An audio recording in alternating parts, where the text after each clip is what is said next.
पाकिस्तान के governor general Mohammad Ali Jinnah ने दावा किया था कि जम्मू कश्मीर का भारत में विलय धोखाधड़ी था, क्योंकि स्टैंड स्टिल समझौता अभी भी लागू था। लेकिन इतिहासकार क्रिस्टोफर बर्डवुड ने इसे बेहद अतिशयोक्ति बताते हुए खारिज कर दिया। उन्होंने कहा कि कोई औपचारिक समझौता नहीं किया गया था। यदि जिन्ना का ये दावा गलत है तो फिर सही क्या है? क्या है स्टैंड स्टिल एग्रीमेंट? इसे किसने तोड़ा, क्यों तोड़ा? जम्मू कश्मीर का भारत में विलय कैसे और कब हुआ? चलिए जानते हैं इन सारे सवालों के जवाब एक एक करके विस्तार से।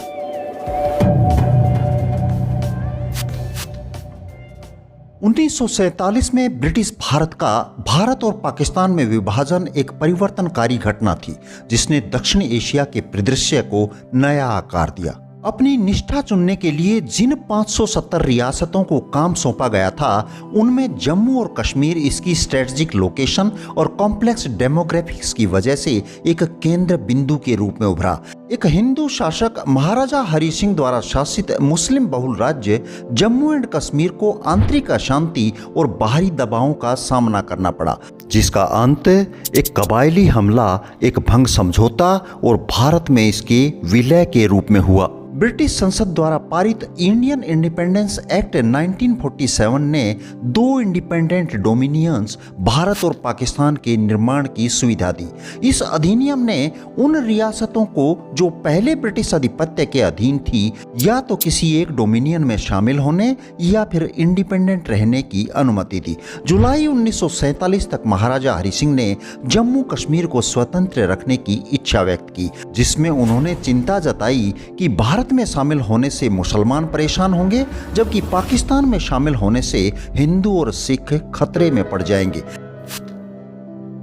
विलय पर निर्णय को विलंबित करने के लिए महाराजा हरि सिंह ने 12 अगस्त 1947 को भारत और पाकिस्तान दोनों के समक्ष एक स्थगन समझौते यानी कि स्टैंड स्टिल एग्रीमेंट का प्रस्ताव रखा, जिसका उद्देश्य जम्मू कश्मीर के भविष्य का अंतिम निर्णय होने तक ब्रिटिश शासन के अधीन विद्यमान प्रशासनिक और आर्थिक व्यवस्थाओं जैसे डाक सेवाओं, टेलीग्राफ और व्यापार को संरक्षित करना था। 14 अगस्त 1947 को पाकिस्तान ने टेलीग्राफिक रूप से इसका जवाब दिया और यथास्थिति बनाए रखने में सहमति जताई, हालांकि किसी औपचारिक दस्तावेज पर हस्ताक्षर नहीं किए थे। दूसरी ओर भारत ने समझौते पर हस्ताक्षर करने से मना कर दिया और महाराजा हरि सिंह से अनुरोध किया कि वे चर्चा के लिए अपने एक प्रतिनिधि को दिल्ली भेजें।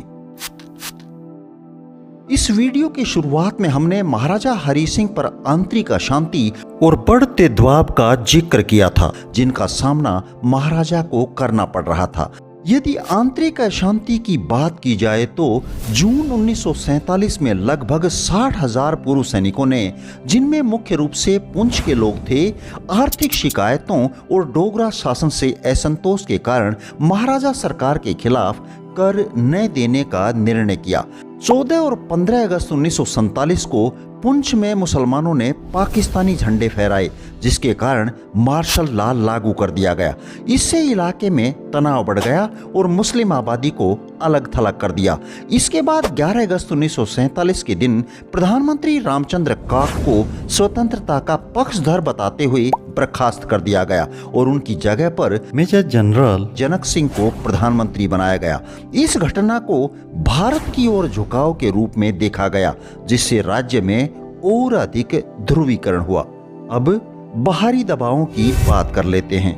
राज्य की इस अस्थिर स्थिति का फायदा उठाते हुए पाकिस्तान ने जम्मू कश्मीर को अपने प्रभाव में लेने की कोशिशें तेज कर दी और 24 अगस्त 1947 को महाराजा के पास एक चेतावनी पत्र भेजता है, जिसमें कहा गया था अगर कश्मीर पाकिस्तान में शामिल नहीं होता है तो एक गंभीर संकट शुरू हो जाएगा। इसके साथ ही पाकिस्तान ने जम्मू कश्मीर में एसेंशियल गुड्स जैसे कि खाद्यान्न, नमक और पेट्रोल जैसी चीजों की सप्लाई भी रेस्ट्रिक्ट कर दी। इस सारी कहानी के बारे में महाराजा ने लॉर्ड माउंटबेटन को एक पत्र लिखकर अवगत किया था। इन घटनाक्रमों ने तो महाराजा को परेशान कर ही रखा था, लेकिन आगे चलकर ये समस्या और भी गंभीर रूप धारण करने वाली थी। 22 अक्टूबर 1947 को जम्मू कश्मीर में उस वक्त स्थिति नाटकीय रूप से बिगड़ गई जब पश्तून आदिवासियों द्वारा पाकिस्तान समर्थित आक्रमण ऑपरेशन गुलमार्ग शुरू हुआ। कबायली हमले के रूप में रेफर्ड इस आक्रमण ने जम्मू कश्मीर और महाराजा दोनों को एक महत्वपूर्ण मोड़ पर लाकर खड़ा कर दिया। लगभग 2000 कबायली हथियारों से लैस होकर जम्मू कश्मीर में घुस गए और 22 अक्टूबर 1947 को मुजफ्फराबाद पर कब्जा कर लिया। 23 अक्टूबर को डोमेल और इसके 2 दिन बाद गढ़ी और चिनारी पर भी कब्जा कर लिया। कुछ कबायली जेहलम नदी के किनारे किनारे बारामुल्ला की ओर बढ़ गए। महाराजा हरि सिंह के पत्र में ये स्पष्ट रूप से बताया गया है कि इस पूरे घटनाक्रम में उन्हें पाकिस्तान की सेना से सहायता प्राप्त थी और मनशेरा मुजफ्फराबाद रोड का इस्तेमाल किया गया था। जनजातीय लोगों ने व्यापक लूटपाट मचाई, हिंसा की, महिलाओं का अपहरण और बलात्कार किया गया। आक्रमण से श्रीनगर में आपातकाल की स्थिति उत्पन्न हो गई, जिससे महाराजा हरि सिंह की सरकार खतरे में पड़ गई। मिला जुलाकर कबायली हमला जम्मू कश्मीर के लिए एक चुनौती बन गया और इसने महाराजा हरि सिंह को बाहरी सहायता लेने के लिए मजबूर कर दिया। 26 अक्टूबर 1947 को महाराजा हरि सिंह ने भारत के गवर्नर जनरल लॉर्ड माउंटबेटन को पत्र लिखकर इस पैदा हुए संकट के बारे में अवगत कराया और अब क्योंकि महाराजा के पास भारतीय डोमिनियन से सहायता मांगने के अलावा कोई विकल्प नहीं था, इसलिए उन्होंने भारत में विलय के अपने निर्णय की घोषणा की और विलय के दस्तावेज के साथ महाराजा हरि सिंह का पत्र भी संलग्न किया। इस दस्तावेज ने जम्मू कश्मीर को भारत को सौंप दिया, जिससे भारतीय सरकार को डिफेंस, एक्सटर्नल अफेयर्स और कम्युनिकेशन पर अधिकार प्राप्त हो गया, जबकि जम्मू कश्मीर ने अन्य मामलों में स्वायत्तता बरकरार रखी। लॉर्ड माउंटबेटन ने 27 अक्टूबर 1947 को विलय को स्वीकार कर लिया। विलय के तुरंत बाद उसी दिन भारतीय सैनिकों को हवाई मार्ग से श्रीनगर पहुंचाया गया। इस हस्तक्षेप ने जम्मू कश्मीर में भारत की सैन्य भागीदारी की शुरुआत की। अब अंत में प्रश्न ये उठता है कि ये समझौता किसने तोड़ा? महाराजा हरि सिंह के पत्र में स्पष्ट रूप से पाकिस्तान को दोषी ठहराया था। भारत ने गतिरोध समझौते पर हस्ताक्षर नहीं किए, बल्कि बातचीत का विकल्प खुला रखा।